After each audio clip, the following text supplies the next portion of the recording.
Chapter number 5 प्रारंभिक आधुनिक समाज में पर्यावरणीय मुद्दे। तो इस चैप्टर में देखेंगे कि किस तरह से विकास ने पर्यावरण को प्रभावित किया है। प्रारंभिक आधुनिक काल, जिसका टाइम माना जाता है 1700 ईस्वी से लेकर 1858 ईस्वी में, भारत में राजनीतिक, आर्थिक सामाजिक परिवर्तन आए। इस समय मुगल सत्ता पतन की ओर बढ़ रही थी तथा बंगाल, अवध, हैदराबाद, मैसूर, जाट, सिख, मराठा जैसे क्षेत्रीय शक्तियों का उदय हो रहा था। 1757 के प्लासी युद्ध व 1764 के बक्सर युद्ध में ब्रिटिश ईस्ट इंडिया की जीत हुई एवं वह भारतीय उपमहाद्वीप की सबसे बड़ी शक्ति बन जाती है। सेकंड हैंडिंग है प्रारंभिक आधुनिक काल में वन एवं वानिकी। तो इस समय वन और वन उत्पाद बहुमूल्य संसाधन बन गए। वन उत्पादों का व्यापार कर विभिन्न शक्तियों ने अपना राजस्व बढ़ाया। मुगल काल में वनों की रक्षा की गई एवं शिकार स्थलों को बनाए रखा गया। शासकों ने वनों के दोहन से संबंधित नियम बनाकर वनों पर नियंत्रण भी स्थापित किया और वहाँ पर जो जनजातियाँ थी उनको विस्थापित भी किया गया। उन्होंने वन उत्पादों पर अपना हक भी जताया, जैसे टीपू सुल्तान ने चंदन की लकड़ी पर अपना हक जताया था। ब्रिटिश ईस्ट इंडिया कंपनी ने आने के बाद वनों का वाणिज्यीकरण किया गया, यानी कि जो वन के उत्पाद वो भी बेचे गए, जिससे वनों के दोहन में तेजी आई। मध्यकाल में वनों में कई राजनीतिक शक्तियों के बीच युद्ध हुए। इनका उपयोग डाकू लुटेरों ने छिपने के लिए भी किया था। राजाओं ने जंगलों को भी नष्ट किया ताकि शत्रु वहाँ न छिप सके। जैसे मराठा सेना युद्धों के दौरान जंगलों में आग लगा देती थी ताकि शत्रु सेना जंगल की लकड़ियों से सुरक्षात्मक दीवार न बना सके। टीपू सुल्तान ने कुर्ग कर्नाटक सैन्य अभियान के दौरान पेड़ों का सफाया किया। वह सिखों ने युद्धों में झाड़ियों में पेड़ों को काटा था। तो दोस्तों, जंगलों का साफ सफाई क्यों किया जा रहा था? क्योंकि दुश्मनों को हराना था, दुश्मन छिप जाते थे। अंग्रेजों ने अपनी मजबूत नौसेना के दम पर ही भारतीय उपमहाद्वीप पर कब्जा किया। नौसेना हेतु जहाज निर्माण में काम आने वाली सागौन की लकड़ियों को भारत से इंग्लैंड निर्यात किया गया। अंग्रेजों ने पूर्वी पश्चिमी तटों पर स्थित वनों का असीमित दोहन किया, अनलिमिटेड एक्सप्लोटेशन किया। तो अंग्रेजों ने न सिर्फ भारतीयों को परेशान किया, जबकि यहाँ की जैव विविधता को भी नहीं छोड़ा। ठीक है, इससे समझ सकते हैं किस मानसिकता से भारत आए थे। नेपोलियन ने भी जहाज निर्माण हेतु बाल्टिक क्षेत्रों से लकड़ियों की प्राप्ति की थी। बाल्टिक क्षेत्र ये रूस का जो पश्चिमी हिस्सा है, ठीक है, जहाँ पे लिथुआनिया, एस्टोनिया ये सब देश आते, बाल्टिक क्षेत्र कहलाता है। 1780 के बाद में अंग्रेजों ने कलकत्ता, बम्बई में डॉकयार्ड बनाए। डॉकयार्ड जहाँ पे जहाज निर्माण का काम चलता है। इस हेतु अंग्रेजों ने सागौन के जंगलों पर नियंत्रण स्थापित करके वनों के निजी उपयोग पर प्रतिबंध लगा दिया। 1792 ईस्वी में अंग्रेजों ने मालाबार यानी केरल का इलाका जीता। 1826 ईस्वी में बर्मा यानी कि म्यांमार को जीता तथा इन क्षेत्रों के वनों पर नियंत्रण स्थापित किया। वनों के संरक्षण हेतु इन वन अधिकारियों की नियुक्ति की गई। वन संरक्षण एवं जनता में पेड़ों के प्रति जागरूकता बढ़ाने हेतु निम्न अंग्रेजों ने वानस्पतिक उद्यान, बोटेनिकल गार्डन की स्थापना की। विलियम रॉक्सबर्ग मद्रास में इन्होंने की, रॉबर्ट किड ने कलकत्ता में। अंग्रेजों ने वहाँ भी पेड़ काटे जहाँ इनका अप्रत्यक्ष रूप से शासन था। जैसे राजस्थान में राजपूतों का शासन था, लेकिन वो अधीन आते थे किसके? मुगलों के। ठीक है, तो वैसे ही अंग्रेजों के इनडायरेक्ट कंट्रोल में आने वाले क्षेत्रों का भी इन्होंने दोहन किया। चूँकि ब्रिटिश छावनी मतलब जहाँ पे सैनिक रहते हैं, कैंट इसको इंग्लिश के अंदर कहते हैं, में अत्यधिक लकड़ी की आवश्यकता होती थी। 1850 ईस्वी तक अंग्रेजों ने पंजाब व भारत के उत्तरी पश्चिमी भाग में जंगलों का अत्यधिक दोहन किया। पंजाब में ब्रिटिश प्रशासन ने अवैध रूप से पेड़ों की कटाई, खेती, पशु चराई, आग जलाने के मामलों को रोकने हेतु वन प्रहरियों की नियुक्ति की थी। अंतर्राष्ट्रीय बाजार में सामान पहुंचाने हेतु लकड़ी की पेटियों का इस्तेमाल किया जाता था। फलतः अंग्रेजों ने 18वीं-19वीं सदी में चीनी अफीम के निर्यात हेतु लाखों लकड़ियाँ की आवश्यकता हुई पेटियाँ बनाने के लिए। पेटियाँ होती है ना लकड़ी की, क्योंकि चीनी और अफीम ले जाना होता था। 19वीं सदी में रेल नेटवर्क के विकास में स्लीपर्स यानी कि सैतीर, जो ट्रेनों की पटरियों के बीच में जो लकड़ी के वो पट्टे होते हैं ना, उनको स्लीपर्स कहते हैं। फलतः अंग्रेजों ने देवदार, साल, सागौन के वनों का विनाश किया। स्लीपर्स के अलावा लकड़ियों से कोयला प्राप्त करने हेतु पेड़ों को काटा गया। लकड़ी कमी न हो इसके लिए अंग्रेजों ने वनों पर नियंत्रण करके विभिन्न कानून व नियम बनाए। 1830 ईस्वी के बाद बढ़ते हुए मानवीय हस्तक्षेपों के कारण पर्यावरणीय क्षति हुई, जिससे अकाल, वायु एवं जल प्रदूषण बढ़ा। अतः वनों के विवेकपूर्ण उपयोग हेतु अंग्रेजी अधिकारियों की नियुक्ति की गई। जैसे कि अलेक्जेंडर गिब्सन की बम्बई प्रेसिडेंसी में 1847 को अपॉइंटमेंट हुआ। ऐसे ही डॉक्टर ह्यू क्लेग हॉर्न मद्रास प्रेसिडेंसी में नौकरी लगा 1856 ईस्वी में, ताकि ये वहाँ के वनों को देख सके।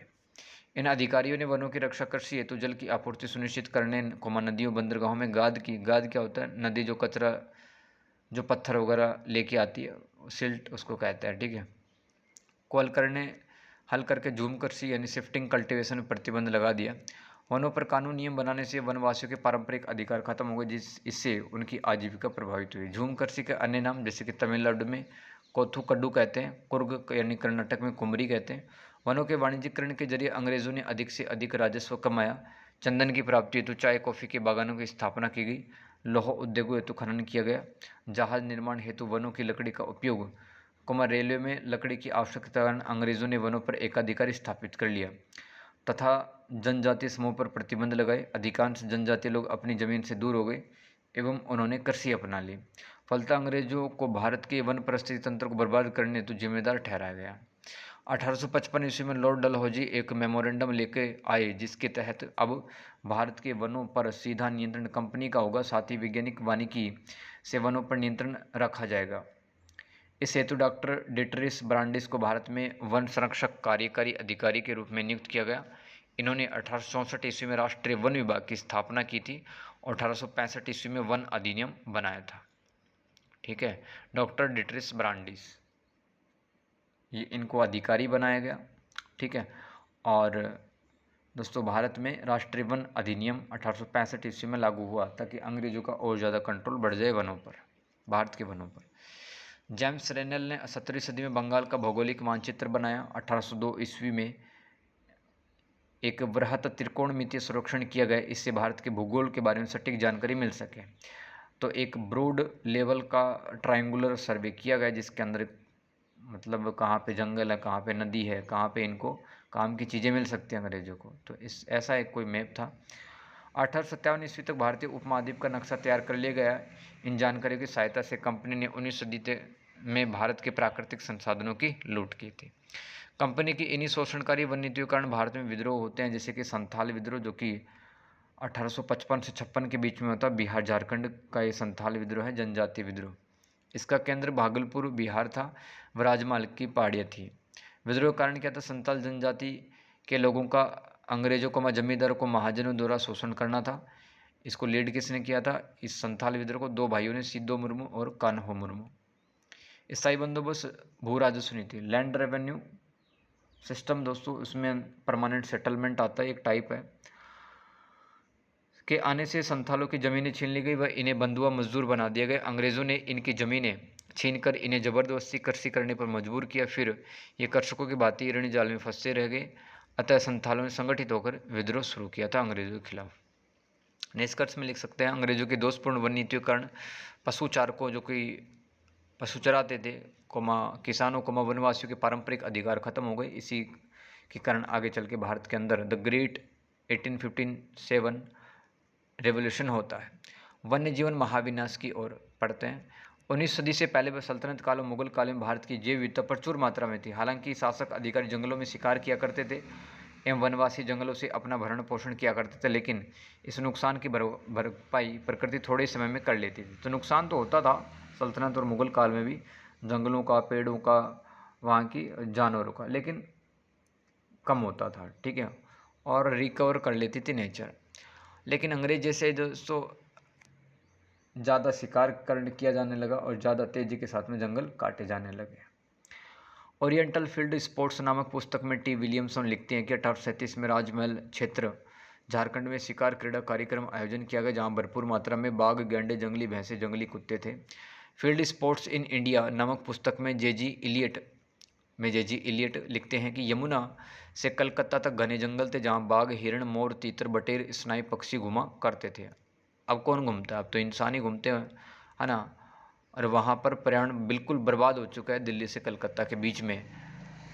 इसी प्रकार तराई क्षेत्र, दक्षिण भारत और सुंदरवन में अनेक प्रकार के पशु पक्षी थे।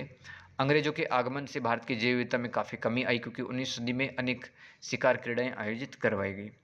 शिकार क्रीड़ाएँ मतलब एक प्रकार का खेल होता है जिसके अंदर जानवरों को मारा जाता है। मद्रास हंटिंग सोसाइटी की स्थापना के बाद बड़े स्तर पर बाघ, शेर, हाथियों को मार दिया गया। कुछ महान अंग्रेज शिकारी जैसे कि विलियमसन, शेक्सपियर, बर्टन, फोर्सिथ और सैंडरसन। भू राजस्व नीतियों के अंतर्गत भूमि को कृषि भूमि में बदला गया, जंगलों को बड़ी मात्रा में विनाश किया गया, जिससे जंगली जानवर बेदखल हो गए। ये जो ग्रांड ट्रंक रोड बनाई गई थी उसके निर्माण के दौरान अनेक पेड़ों को काटा गया, जिससे वन्य जीवों की संख्या में कमी आई। शिकार करना अब मात्र खेल न रहकर पौरुषत्व और प्रतिष्ठा का प्रतीक बन गए। मतलब जो जितने जानवर मारेगा वो उतना ही बड़ा आदमी या मर्द कहलाएगा, ठीक है। उसकी जो मस्कुलिनिटी है या पौरुषत्व उतना ही मजबूत होगा, ठीक है। कितनी घटिया एक सोच है दोस्तों, क्योंकि भोले वाले जानवर मारे जाते हैं उस चक्कर में। इस कारण अपनी हैसियत को बढ़ाने हेतु अंग्रेज अधिकारियों ने आधिकारिक जानवरों को मारा। शिकार क्रीड़ा आयोजन में अंग्रेज देसी रियासतों के भारतीय राजाओं को भी बुलाते थे शिकार करने के लिए। 19वीं सदी के अंत का एक आंकड़ा है दोस्तों, जैसे कि कितने जानवर मारे गए। टाइगर मारे गए 80,000, तेंदुए मारे गए 1.5 लाख और भेड़िए मारे गए 2 लाख। 19वीं शताब्दी का आंकड़ा है। वन संसाधनों व वन्य जीवों के संरक्षण हेतु अंग्रेजों ने वनों का अध्ययन करवाकर सुरक्षा कानून तो बनाए, लेकिन 19वीं सदी में भारत की समृद्ध जैव विविधता को नुकसान भी अंग्रेजों ने ही ज़्यादा पहुंचाया। संरक्षण की स्थानीय परंपराएं तो मानव सभ्यता के विकास के साथ साथ फर्नीचर, कृषि औजार व संगीत वाद्य यंत्र, हस्तशिल्प सामग्री, ऊर्जा क्षेत्र में लकड़ी की मांग बढ़ी। अतः प्राकृतिक संसाधनों का अत्यधिक दोहन करने से संसाधनों में कमी आई तथा पर्यावरण का नुकसान हुआ। पर्यावरण संरक्षण हेतु सामुदायिक प्रयास भी किए गए। राजस्थान के बिश्नोई समाज के संस्थापक जम्बू जी ने शुष्क क्षेत्रों में पर्यावरण संरक्षण हेतु कुल 29 नियम बनाए थे, जो कि उनके फॉलोअर्स आज भी मानते हैं। इन्हीं से प्रेरित होकर राजाओं ने परवाना आधिकारिक आदेश जारी करके वृक्षों के काटने पर प्रतिबंध लगा दिया था। राजस्थान के कई रियासतों के झंडों पर खेजड़ी, एक प्रकार का पौधा होता है दोस्तों, का चित्र मिला है। तो जिस रियासत के झंडे पर दोस्तों कोई पेड़ का चित्र मिलता है, इससे समझ में आता है कि वो लोग इन्वायरमेंट को लेके अवेयर होते हैं, ठीक। इन्वायरमेंट को प्रोटेक्ट करते हैं, बचाते हैं, जानवरों को नहीं मारते हैं।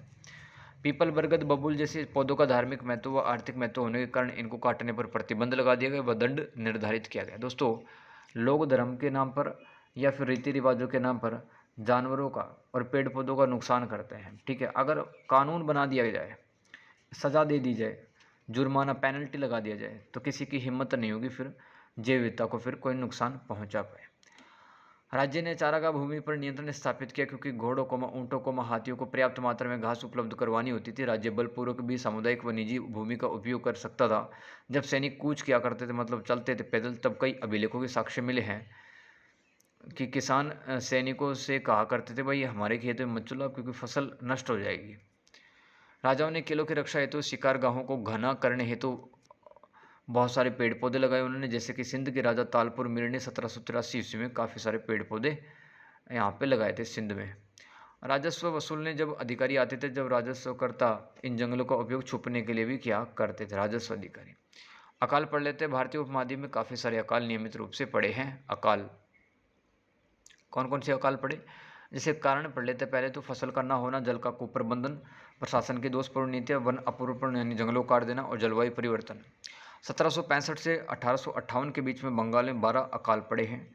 कंपनी शासन के अधीन पहला अकाल 1769-70 के बीच में पड़ा था। इसने बंगाल, बिहार, उड़ीसा को बुरी तरह से प्रभावित किया, जिससे फसल व जान माल को भारी क्षति हुई। अब दोस्तों, बहुत सारी मौतें होने के बाद में भी अंग्रेजों ने कर वसूली में भारतीय किसानों को कोई राहत नहीं दी। तो कितने ख़राब लोग थे दोस्तों, ठीक है। मतलब किसान है, वैसे ही काफ़ी सारे परेशान है, फसल चौपट हुई, लेकिन पैसा तो देना है टैक्स का, ठीक है। तो वो महाजन के पास में जाता था, लगान लेता था, ब्याज नहीं भर पाता था और वो सुसाइड कर लेता था अंत में। ये किसानों की हालत थी दोस्तों भारत में। 1781 से 82 के बीच में पड़ते हैं मद्रास में ये अकाल पड़ा था, और 1784 में उत्तरी भारत में अकाल पड़ा। इस अकाल से पश्चिमी अवध, पूर्वी पंजाब, दिल्ली, राजपूताना क्षेत्र, कश्मीर चपेट में आए थे। और इसमें दोस्तों जो 1784 का अकाल है, इसमें 1,10,00,000 जानें चली गई थी। 1789 से 92 के बीच मद्रास प्रेसिडेंसी, गुजरात, दक्कन, हैदराबाद, मारवाड़, मराठा क्षेत्र में पड़ा था। मतलब ये 3 साल वाला अकाल। 1813 में यूपी में पड़ा। 1837 में गुंटूर क्षेत्र में पड़ा, जिसमें 2 लाख मौतें हुई थी। और इस अकाल में सरकार व धार्मिक परोपकारी संस्थाओं ने लोगों की मदद की। 1837 और 38 का आगरा का अकाल, ये मध्य दोआब और दिल्ली के हिसार के अंदर पड़ा था ये, ठीक है। वैसे आगरा का अकाल कहते हैं, और मध्य दोआब, दिल्ली व हिसार, मतलब दिल्ली और यमुना और गंगा के बीच में जो क्षेत्र है वो प्रभावित हुआ, दिल्ली और हिसार भी प्रभावित हुआ। ब्रिटिश काल में मानव बस्तियों के निर्माण को, रेल निर्माण को, छावनियों के निर्माण हेतु व अंधाधुंध विकास के चलते पेड़ों को काटा गया। जिससे अकाल पड़े। अंग्रेज़ों ने वन उन्मूलन यानी कि पेड़ इसलिए भी काटे क्योंकि वे कृषि भूमि का विस्तार करना चाहते थे और जंगल है लुटेरों की शरण स्थली के रूप में यानी कि छिपने के लिए काम आते थे। इसलिए भी अंग्रेज़ नहीं चाहते थे कि हमारा कोई भी दुश्मन हो वो जंगल के अंदर छिपे और छिपता है तो हमें मिल जाए ताकि हम उसको मार दें। कंपनी ने इंग्लैंड से धन न मंगवाकर भारत से ही धन कलेक्ट किया तथा उसको निवेश कर दिया। फलतः अंग्रेजों द्वारा कठोरता से कर टैक्स वसूला गया जिससे भारतीय किसानों की स्थिति दयनीय बन गई। नए अध्ययनों के अनुसार भारत में अकाल पड़ने की प्रमुख वजह थी जलवायु परिवर्तन। ऐसा निम्नलिखित विद्वानों ने कहा है, जैसे कि विलियम रॉक्सबर्ग, रिचर्ड ग्रो और चार्ल्स हॉड और एच रसेल। जलवायु परिवर्तन की वजह से अकाल पड़े।